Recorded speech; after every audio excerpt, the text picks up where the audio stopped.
Ну, я впервые в наш университет приехал в 1968 году. После окончания средней школы Героя Советского Союза Мусабека Симгирбаева, это в Подкурганской области, поселок Октябрь. Я в 1968 году, несмотря на то, что недалеко жил от Алматы, приехал впервые с одной целью, чтобы поступить в Казгу. Почему Казгу? Потому что хотел обучаться на биологическом факультете Казгу. Мне очень нравились такие естественные дисциплины, как биология, физика, химия, математика. Это обратно благодаря нашим преподавателям в средней школе, где я обучался. До сих пор я поименно их я помню, знаю. Я благодарен им. Это математик Фатых Фатыхович Ибрагимов, биолог, химик Александр Нурлыбекович, физик Ильяс Смагулович. Это были первоклассными преподавателями, которые привили мне интерес к этим естественным дисциплинам. Особенно я, конечно, любил биологию, химию, физику, естественно, и математику. Я боялся, но тем не менее я был каким-то образом, не знаю, самоуверенным или как. Сдал документы на биофак, начал сдавать вступительный экзамен. Я думаю, мне повезло и в университете, встретив прекрасных преподавателей, которые с пониманием отнеслись. Я биологию первую на отлично сдал, физику на отлично сдал, химию на отлично сдал. И потом был диктант, не диктант, а сочинение. Но я очень плохо владел русским языком. Я боялся, но тем не менее небольшой мой объем сочинения написал, сдал, но я очень волновался, потому что языка я недостаточно знал и, естественно, неграмотно владел русским языком. Мы там так просто изучали, а это была казахская школа. Но, тем не менее, наверное, учитывая, что вот такие показатели, тогда был деканом биологического факультета замечательный ученый, академик Исам Арчи Байтулин. Он был по существу отцом всех наших студентов. И я поступил. Я просто был рад этому, очень безгранично. И Исам Арчи, отобрав мой документ, тогда практиковалось так, хороших с аттестатов, которые хорошо сдали, направляли в ведущие вузы Советского Союза. Меня он направил на биологический факультет МГУ на кафедру биофизики. И он меня спросил: ты поедешь? Ну, когда сказали МГУ, я, не задумываясь, сказал: да, поеду. И ну, говорит, тогда все, даже у него тогда была машина УАЗик, сели, поехали в министерство, сдали документы, говорят, езжайте домой, и оттуда, и потом в Москву.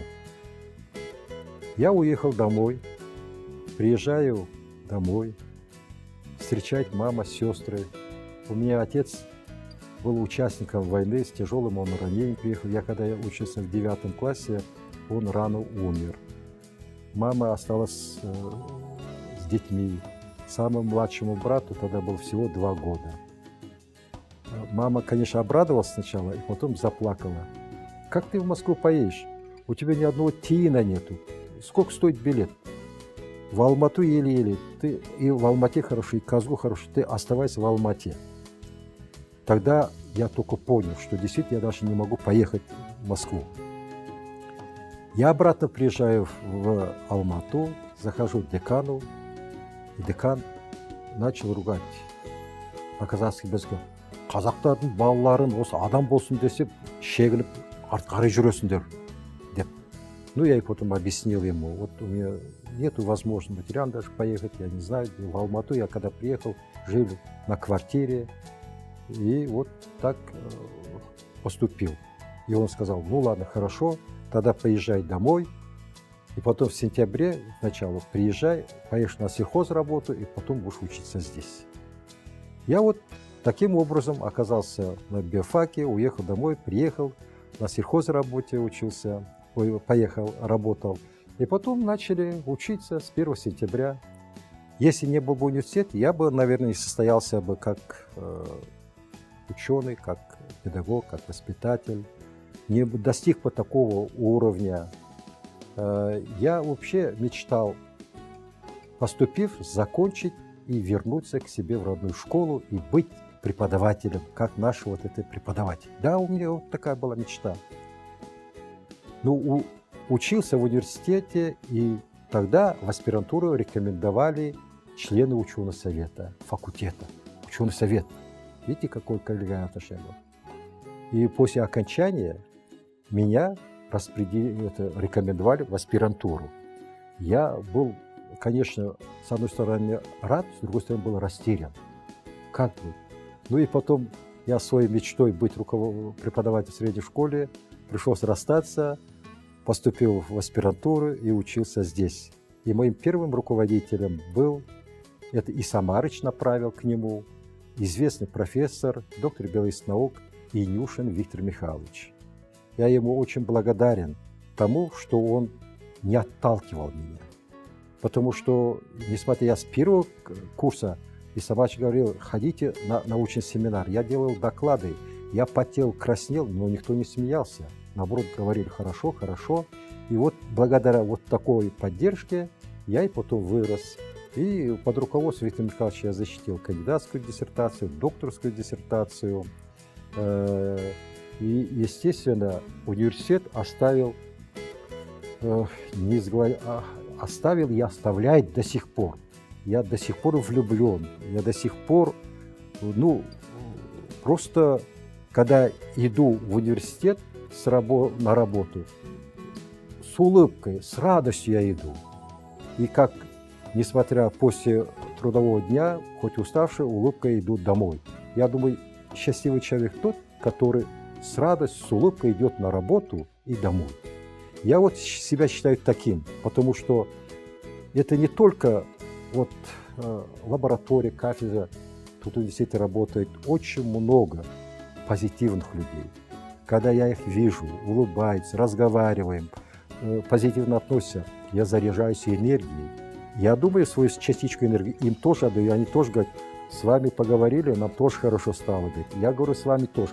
Вот такие люди работают в университете. А если такие люди работают в университете, то наш университет, я думаю, всегда будет в числе самых лучших. И после этого потом Тулиган Абдусагевич Жумагулов пришел.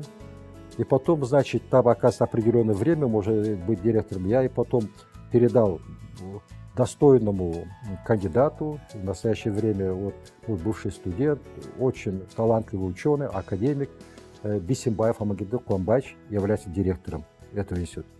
А мне дали институт повышения квалификации. В свое время как-то было закрыто, через 6 лет реанимировали, и Тулиган Абдусагевич поставил такую задачу – открыть вновь этот институт. Я открыл, еще 8 лет был директором этого института. В общем, тоже по совместительству и так. И потом уже, действительно, это тяжело для работы. Я, значит, после этого стал только заведовать. У меня лаборатория, центр, работаем. И до сих пор. И после Тулигана Абдусагевича пришел ректором Мутанов, Галамкаир Мутанович. Тоже он уже не выпускник нашего университета, хоть со стороны. Он, наверное, знал, оценивал и так далее. Он меня не трогал, я работал. И вот, учитывая мы в свое время, впервые на базе нашего факультета кафедры открыли специальность биомедицинское дело. И вот Галамкаир Мутанович говорит, давайте откроем медицинский факультет.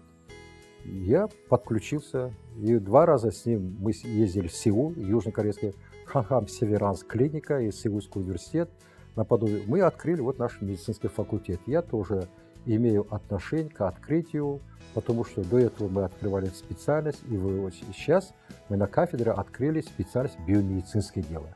Я почему это говорю? Это благодаря тому, что у нас есть специалисты, благодаря тому, что есть у нас такой университет, как КАЗНУ, где есть возможности, это совершенно новое, не по плечу другим университетам. И вот мы готовим, сейчас в настоящее время я являюсь уже профессором нашей кафедры, заведую Центром хронобиологии, биомедицины, биофизики. И свою вот эту науку продолжаем, воспитываем молодежь.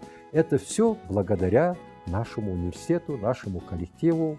И мне хотелось бы, чтобы она впредь оставалась таким и становилась еще лучше.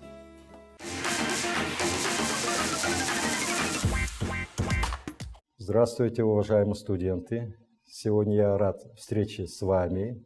Мне хотелось бы сегодня рассказать вам о новом научном направлении, которое возникло на базе, в недрах кафедры биофизики, биомедицины и нейронауки факультета биологии и биотехнологии Казахского национального университета имени Аль-Фараби. Я почему подчеркнуто говорю об этом? Мне хотелось бы, учитывая вашу специальность, вы специализируетесь по специальности нейронаука, обратить ваше внимание на это новое научное направление. По существу, данное направление возникло в недрах термодинамики. Она возникла из основополагающих законов биофизики, первого, второго законов термодинамики.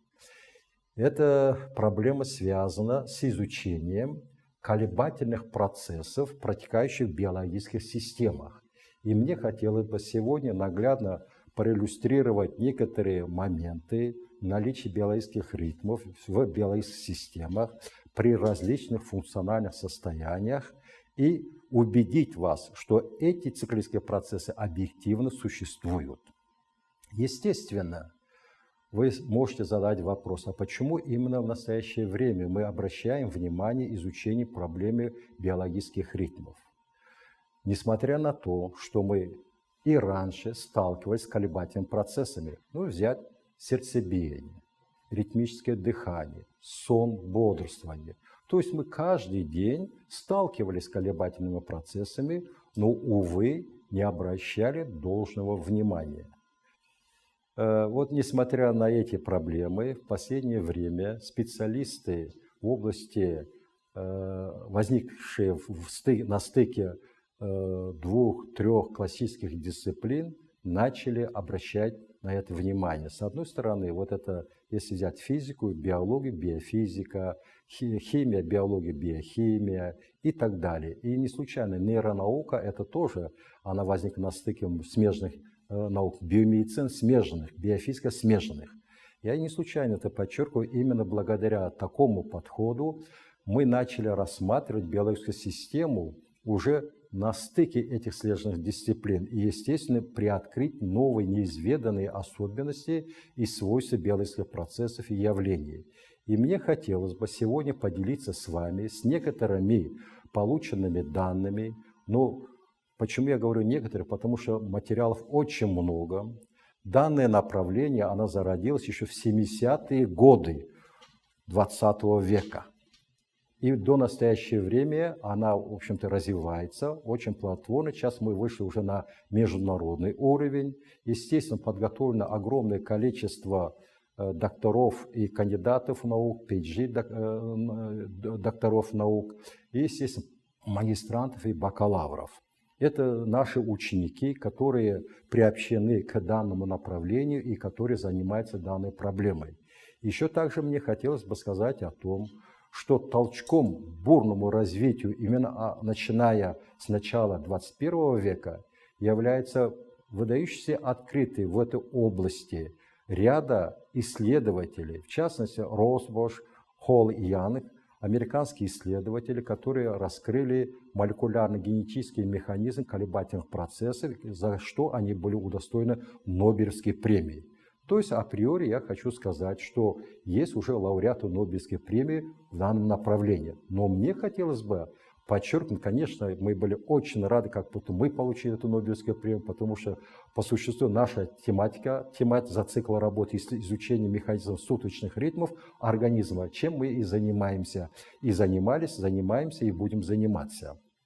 И вот тут мне хотелось бы обратить ваше внимание на то, что именно на генетическую детерминированность колебательных процессов мы еще указали в 1995 году.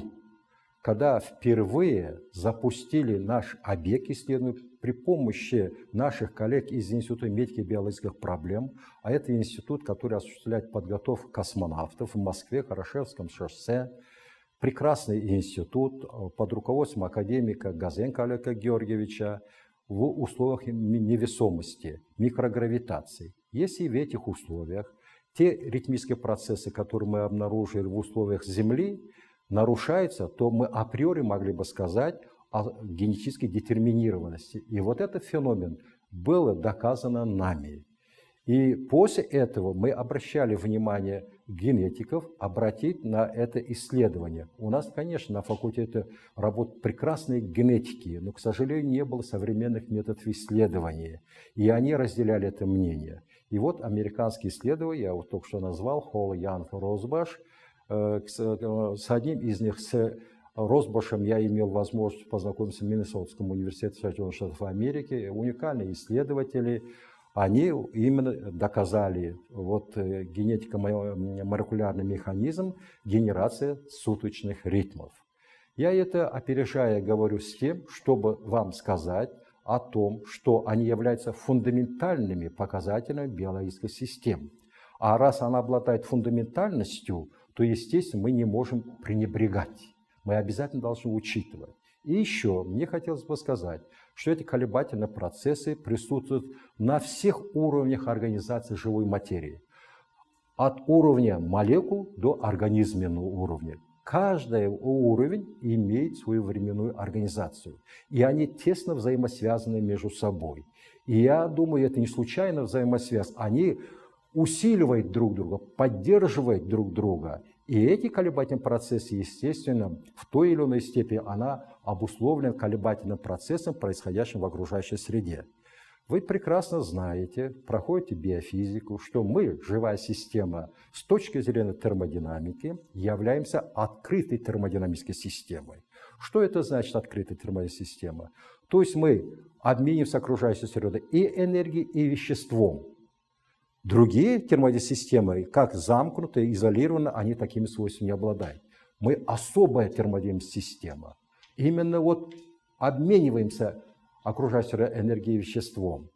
А благодаря этому свойству, это свойство наделена биологическая система благодаря нашей природе.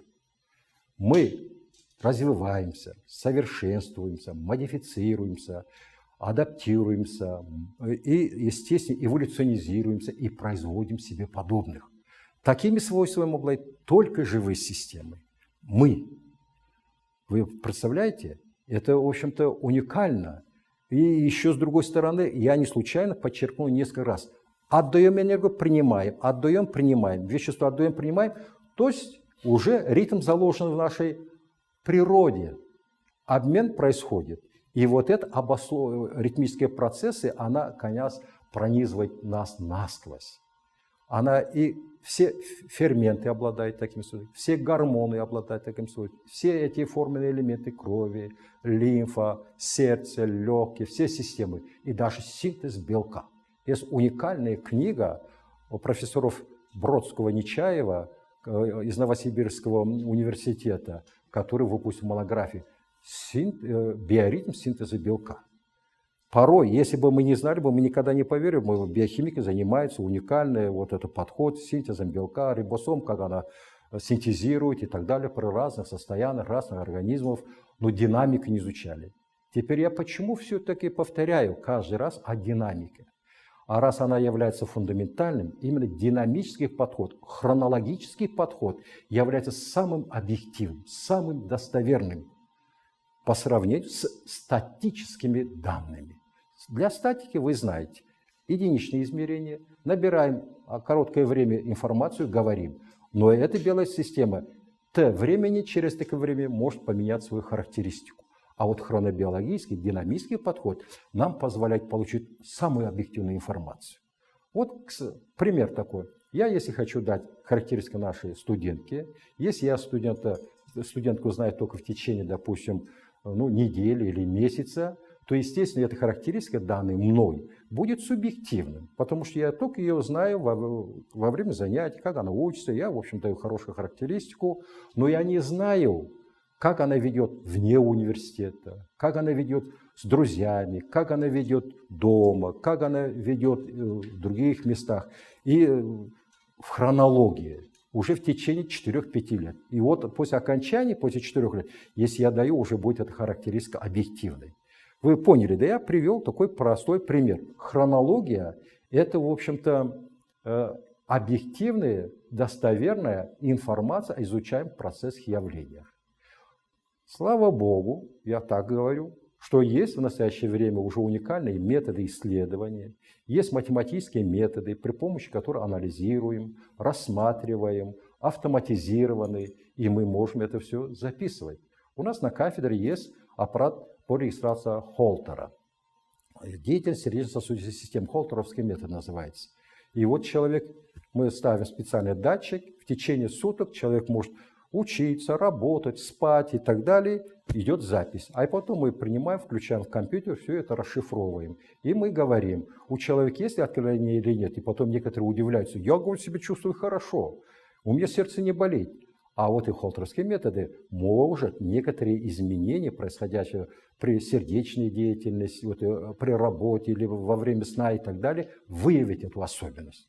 Даже в свое время, далекие 1990-е годы, первый космонавт-медик Атьков, который полетел, значит, в космос, он регистрировал, тогда Холтера не было, кардиограмму, суточную динамику сердечной деятельности космонавтов. И он тогда впервые обнаружил некоторые отклонения космонавтов, когда космонавт спал или работал. На основании этого они делали заключение и прекращали свою командировку, возвращались на Землю. У тех, которых отклонений не было, они продолжали свою работу. И за эту работу в то время он получил Ленинскую премию. Это высшее государственное звание и награда за выдающиеся результаты. И вот это была в области медицины первой такой серьезной работой, которая была удостоена такое звание. Я тоже это не случайно говорю, вы молодые, вы учитесь, я должен вас, самая главная моя цель – заинтересовать вас к данной проблеме. Если вы действительно привьете интерес, вы если полюбите и будете заниматься этой проблемой, вас никто не остановится. Я мог бы очень много других и формул написать, и другого подхода, если сидели бы тут, допустим, научные сотрудники. Так, ну, естественно, на основании этого, если я не привью интерес к данной проблеме, то, естественно, я думаю, что свою я поставленную цель не достиг. Поэтому-то всегда стремитесь понять. А для этого вы всегда, пожалуйста, я всегда призываю студентов, не стесняйтесь задавать вопрос «почему?». Почему это есть размышление? Мы должны вас научить размышлять. Очень хорошо, что у вас есть компьютер, у вас есть сотка и так далее, дополнительные это помощники, но размышляйте. А чтобы размышлять, надо научиться задавать вот эти вопросы «почему?», «почему?», «почему?», «почему?». И каждый «почему» – это ступень к росту. Не забывайте об этом. Теперь позвольте мне ознакомить вас с некоторыми результатами, которые мне хотелось бы довести до вашего сведения. Вот мне хотелось бы представить, я только что сказал, мы открытая термодинамическая система, вот динамика в биосистемах. Это основные входные и выходные факторы, влияющие на деятельность биологических часов, биологических ритмов. На биологические ритмы влияют все экзогенные внешние факторы. Все. Это я перечислил только некоторые. Это химические факторы, физические, геологофизические факторы, электромагнитные волны, социальные факторы, стресс, патология и так далее, и так далее, и так далее. То есть вы представляете, какие факторы в энном количестве могут оказывать на нас влияние. И они, естественно, будут отражаться на временной организации, на биологических часах биологических систем. А эти биологические системы, реагируя, вот передают при регистрации локомоторной активности, то есть подвижной активности, электрических показателей, оптических показателей, температурных показателей, вольтамперных показателей, и давление, температура, показатели биосистем, гормоны, форменные элементы крови и так далее, даже вплоть до морфологии. Ну, морфология – это консервативный показатель, а я тут взял это физиологические, биофизические показатели. Иначе говоря, мне хотелось бы сказать, что она не является каким-то остывшим. Благодаря, наверное, нашему динамизму мы как бы притушевываем отрицательные эффекты окружающей среды. Мы поэтому, благодаря этому, мы становимся пластичными, лобильными, гибкими. И у нас адаптационные процессы благодаря этому находятся на высоком уровне. Поэтому живая система, мы говорим всегда может адаптироваться, всегда может приспособиться и так далее. Неоднократно слышали эти слова. Благодаря динамическим процессам, начиная от субклеточной до организма уровня. Факторы действуют, она начинает менять свои характеристики. Я конкретно примеры некоторые приведу, в каком плане они изменяются. И вот все эти показатели, я только перечислил некоторые. Тут мы смотрели влияние вибрации, это космический фактор, шума, земные космические факторы, гипокинезия, космические факторы. Потому что мы начинали применить к космонавтам и на животных. Было чрезвычайно. А и потом уже в области биомедицины с медиками. И мне очень приятно, что медики в первую очередь откликнулись. И сейчас благодаря этим направлениям во всех медицинских университетах, почти во всех, в нашем Асфендияровском, Астанинском, Актюбинском и так далее, читаются специальные курсы хрономедицина, хронобиология. То есть мы видим, что то, что было начато у нас в университете, они имеют свое продолжение. И не только на уровне республики, но и за рубежом. За рубежом, конечно, у них возможности гораздо больше и выше, и они очень плодотворно работают. Но наши направления, они имеют свое тоже направление, свою основу, свое видение, и мы трактуем и объясняем многие процессы, происходящие в белых системах и явлениях, с позиции динамизма. И также мне хотелось бы сказать, тут, пользуясь данной возможностью, вы учитесь, являетесь студентом Казахстанского национального университета Аль-Фараби. Вы гордитесь, пожалуйста, у нас в университете очень много научных школ, очень много. И выбрав ту или иную школу, вы постараетесь понять, в каком направлении и чем она отличается от других. А я бы сказал, многие научные направления, они имеют свое лицо. Они имеют именно лицо нашего университета. И это направление, я этим тоже горжусь, потому что, когда начинал, было очень много оппонентов, которые говорили и так далее. Я это тоже говорю. Я мог бы отказаться, заняться другими проблемами и так далее. Но я, изучая биофизику, понял, что динамический процесс имеет свое место.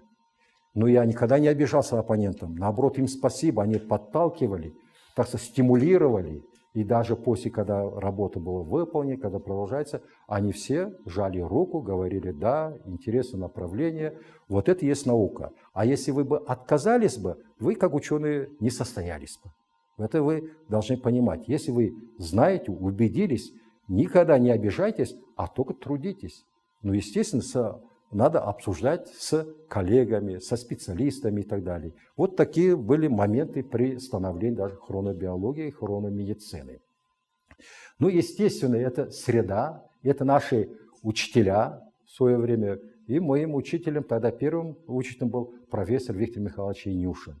Молодой доктор, он в 32 стал доктором биологических наук, самым молодым доктором наук в советское время, в то время. Мы экспериментаторы же. И даже я помню, я тогда аспирантом был, комиссия из Москвы приезжали неоднократно, проверяли работу. Ну и они, естественно, убедились, что действительно в Казахском национальном университете ведутся очень серьезные работы. Тут никаких плагиатов не было, никаких, так сказать, потасовок, а именно были получены и учеными нашего факультета, нашего университета. Ну, естественно, среда тоже, смотрите, вы попали в очень благодатную почву.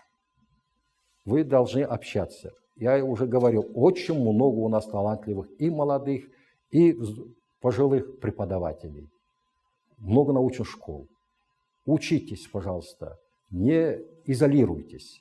И благодаря этим школам, благодаря этим коллегам, я и потом буду говорить о них, это наши корифеи в то время, академик Дархамбаев, академик Масенов, Тулеген Масенович, и потом, значит, профессор Авазбакиева, Манура Фаткуловна, академик Домбровский, Бронислав Александрович и так далее, и так далее. Их очень было много.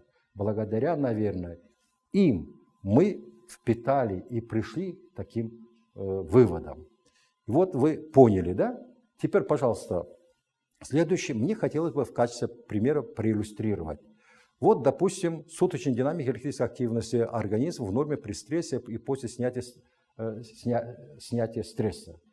То есть у кроликов в норме мы смотрели электрическую активность кожной поверхности. Суточной динамики. У кроликов и потом вызывали экспериментальную модель ангины. Это уже совместно с медиками проводили на базе Вивари медицинского университета. Они, в общем, откликнулись. Почему? Потому что мы должны были экспериментальную модель ангины вызвать. А и потом уже лечили после выздоровления. И почему мы такие эксперименты ставили? А посмотреть, как я проиллюстрировал уже первый слайд. Динамика реагирует, меняется или нет, чтобы не быть голословным. Так? И вот смотрите, когда мы просмотрели на правой ушной раковине, на левой ушной раковине, видите, идет какое изменение в норме. Это правое, это левое. Полная корреляция. Синусоида некая. Варьирует от и до. Теперь у кроликов вызвали, вообще было интересно. Мне тогда помогала Мария Константиновна Клементьева, кандидат медицинских наук. Мы брали стафилококк стрептококк, вводили миндалину. У кроликов мы не могли получить ангину. Представляете? Какая резистентность? Ну, конечно, они же ближе находятся к природе, чем мы. Я как биолог порекомендовал поочередно лапки кроликов помещать в теплую, холодную, в теплую, холодную, расшатать резистентность организма. И после этого, когда ввели стафилококк, стрептококк, мы получили ангину. Они были удивлены. Ну, это естественно. И вот тут союз биологов и медиков. И мы, когда вызвали, действительно, все симптомы, они были налицо. И у больных, когда кровь смотрят, отличаются они между собой? Разительно отличаются. Правый и левый душ отличаются. Уже конфигурация ломкая, уже показатели высокие, электропотенциал, чем в норме. Пожалуйста. После этого начали лечить. Уже медики лечили. Вот Мария Константиновна лечила, вылечили. Через, в общем-то, 2-3 месяца они как бы активизировались, аппетит появился, начала локомоторная активность, пришла в норму. И мы на 3-й месяц зарегистрировали. Видите, идет нормализация. Идет нормализация только. Я вот подчеркиваю. Потом мы через 6 месяцев зарегистрировали. Есть некоторые отклонения, полностью 100% не восстанавливается. И вы представляете, эта ангина, какой, значит, оказывает глубокое воздействие на организм. И по существу динамические характеристики есть некий контроль над процессом лечения. Действительно ли мы вылечили или нет, или так, какие вопросы, на все эти вопросы можно дать ответ соответствующий.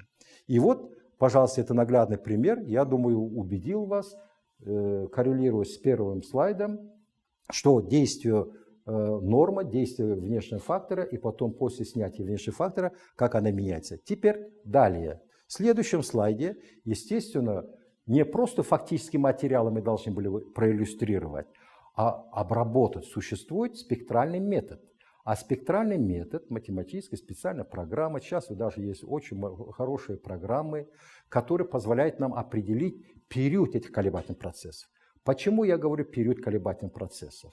Потому что, я не стал говорить, со школьной программы вы знаете, если, например, колебательный процесс взять, она имеет свои хроноструктурные параметры, как период, акрофаза, ортофаза, мезер, амплитуда и так далее. Каждый из них является маркерным показателем, дает нам информацию об изучаемых процессах и явлениях. И вот тут спектральный метод позволяет в первую очередь определить период этих колебательных процессов. Почему? Потому что самым важным является период. Если мы не определим период, то можем сказать, это случайный колебательный процесс. Такие тоже встречаются. А если мы установили период колебательного процесса, да, мы являемся автором, мы открыли, мы показали, и мы можем анализировать. Естественно, и согласно спектральному методу и разновес периодограммный метод, максимальное значение спектра соответствует истинному значению периода. И вот мы в норме, вот 24-часовой период. Видите? Правый и левый, они нивелируются. Стало быть, мы открыли этот ритм суточный. И период равен 24 часам. Далее, при патологии, смотрите, что получается. Нету 24-часового ритма. Появляется 8-часовой, и 24 нивелирует, изменяется, она меньше, чем 8-часовой. То есть появляется ультрадиальный ритм. Идет расщепление ритмов. То есть патология оказывает влияние на хроноструктурные параметры биологических ритмов. Теперь вылечили, уже через 6 месяцев смотрим, как в норме восстанавливается. Она уже нивелируется. А мы говорили, согласно спектральному анализу, максимальное значение соответствует истинному значению периода. И вот мы получили норму. То есть, еще раз мы убедились в том, что колебательный процесс является самым объективным показателем изучаемых процессов, в частности, электрической активности кожи животных. Тут косвенный суточный ритм организма при различных функциональных состояниях. В качестве примера обратно я электрические характеристики привожу. А косвенный анализ это впервые разработан, когда были в Медицинском университете, и когда он приезжал к нам в Алмату, это выдающаяся личность, я бы назвал отцом хронобиологов, хрономедиков, известный профессор Франц Халберг. Он является генеральным директором хронобиологии, хрономедицины Миннесотского университета США в Америке.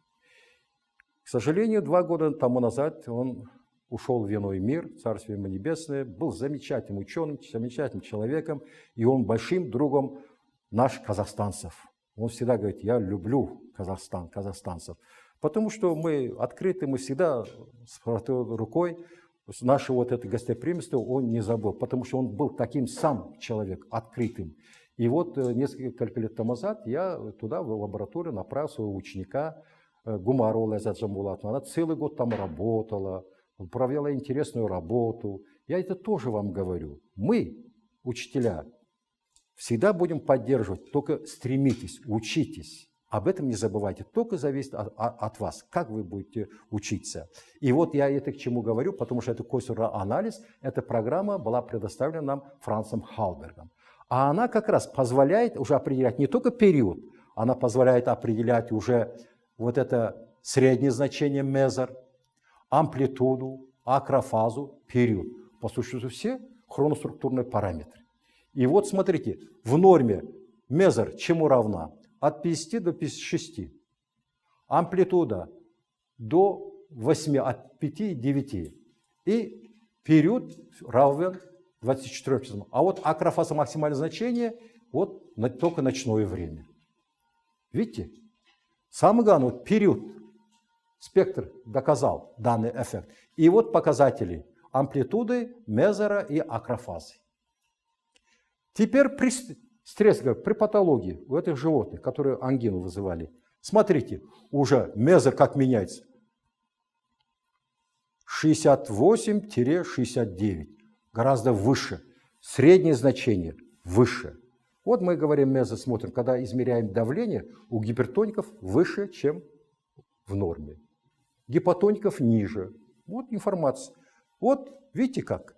Теперь амплитуда, естественно, выше гораздо. Меняется. Теперь акрофаза уже смещается уже не в 00 часов 20, а 02-03. Происходит смещение по шкале времени. Акрофаза максимальное значение. А период, смотрите, хоть 24 мы говорили, она нивелируется, а вот 8-часовые ритмы, ультрадиальные ритмы появляются. Это спектрально тоже было доказано. То есть это математический, объективный метод. Тут, я думаю, потасовок мы никак потасовать не могли бы. Или выдать какие-то данные несуществующие. А это объективный подход. И вот косвенный метод позволяет нам доказать, показать, что хроноструктурные параметры биологических ритмов имеют такую большую информацию, информационное значение, диагностическое значение. И вот после снятия, смотрите, обратно идет нормализация. Видите? 24 самый главный период. Видите? То есть в настоящее время существует целый класс математических методов, которые позволяют нам расшифровать. Помимо этого есть еще более современные методы, при помощи которых можно анализировать и так далее. Я одну только из них проиллюстрирую. Далее, следующее. Вот, видите, норма, стресс, патология. В норме, в стресс, если взять больше, норма нормализуется. После лечения нормализуется. То есть тут представлен энтропийный показатель суточных ритмов организма в норме при стрессе и после прекращения действия стресса. Вы из курса биофизики знаете, что энтропия – это мера обесценивания энергии. Ну, не будем говорить как-то свободная энергия, связанная энергия и так далее, вы поняли. А тут, когда ритм, если мы взяли, она, если не разрегулирована, естественно, энтропия должна быть меньше.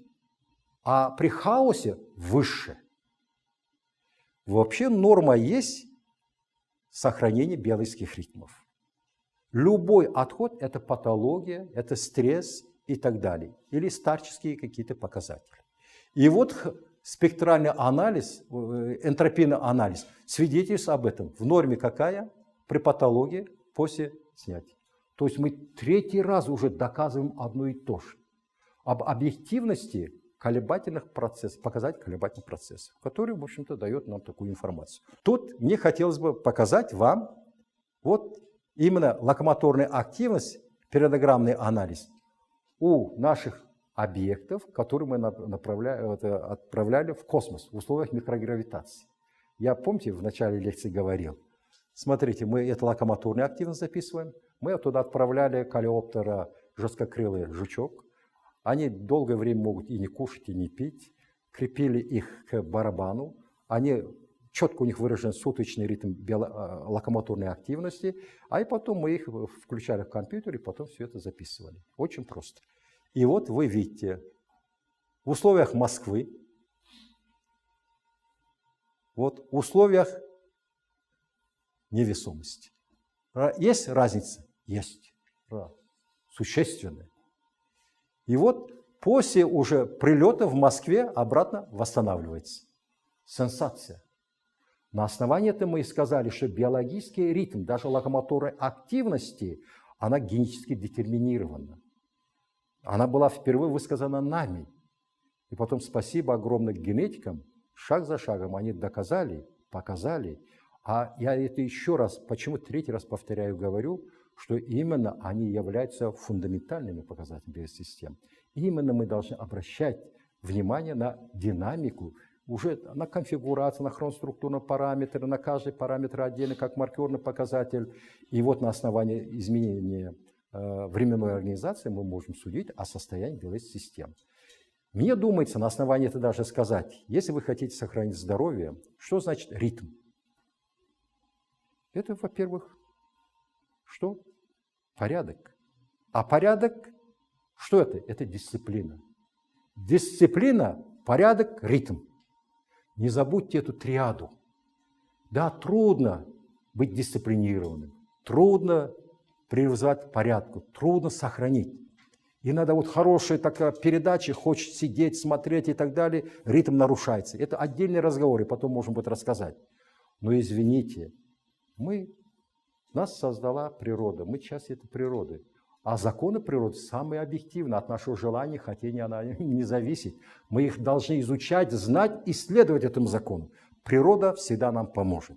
И вот одним примером является вот данный подход. Пожалуйста, следующий. Тут мне хотелось бы сказать, синхронизация активности нейронов.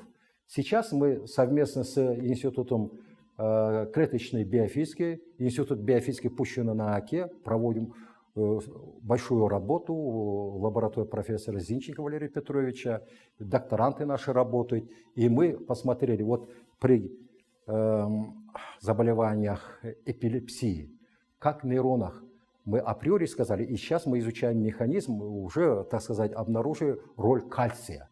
И вот при уменьшении кальция, добавляя, мы можем как-то придержать изменений, искажений этих ритмов нейронов. И тогда у эпилептиков этот процесс, вы знаете, когда приступ и так далее, текут там, как слюни, да, и потом человек себя плохо чувствует и так далее, она нивелируется. Это первый шаг к созданию лекарственных препаратов. Через это. В норме, смотрите уже, как она меняется. Вот это мы взяли в норме патологии, как меняется. То есть нейронная активность. Тут очень много визуальных и так далее. Я думаю, потом, если вопросы будут, я вам скажу. А это как раз к нейронауке относится. И вот нейронаука сплошь и рядом, она состоит из колебательных процессов. Мозг не является линейным. И вот поэтому мозг является самым главным органом, который потребляет энергию организма. Самым главным является именно мозг. Почему? Потому что она является четко организованной временной организацией, но с высокочастотными ритмами имеет дело. А она потребляет больше энергии. Это тоже отдельный разговор. И при разных патологиях на основании вот их показателей мы можем говорить, есть ли отклонение или нет, и так далее.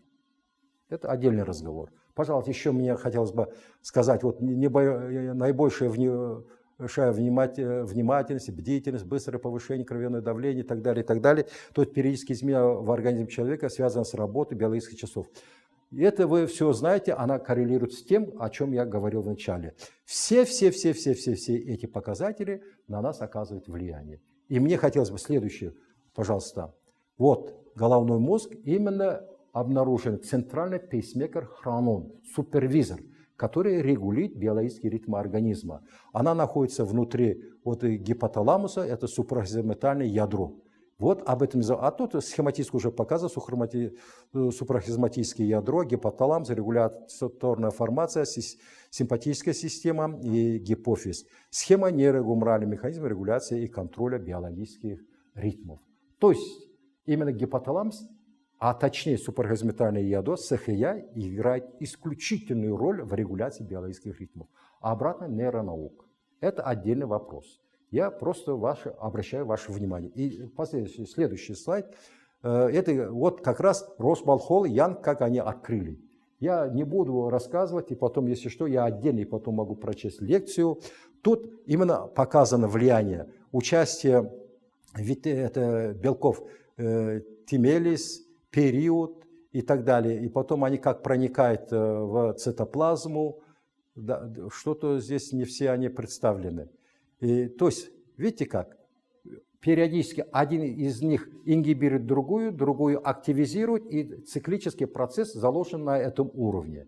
И они позволяют проникнуть уже в ядро клеток, и там другие клетки подключаются. Тоже существует такой триггерный механизм. То есть, вот эта заслуга работает очень серьезная, большая работа. И потом, я думаю, отдельно, если вы пожелаете, я вам прочту лекцию по поводу генетики молекулярного механизма биологических часов.